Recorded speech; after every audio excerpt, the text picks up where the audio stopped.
Hello guys! So update lang po tayo. Meron pong nag-chat sa akin kaninang madaling araw. Kanina pong 1 a.m. Ayan, so basahin niyo po yung chat.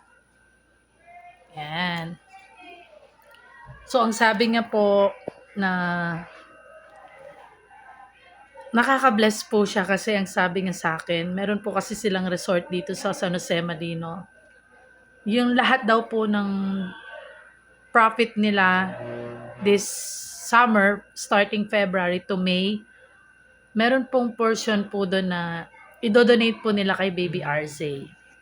And so, ang sarap po sa pakiramdam no, na meron pong mga taong nakakaalala po sa atin, especially po sa kalagayan po ni Baby RZ na alam nila na malaki po yung gastusin niya ngayon sa kanyang chemotherapy.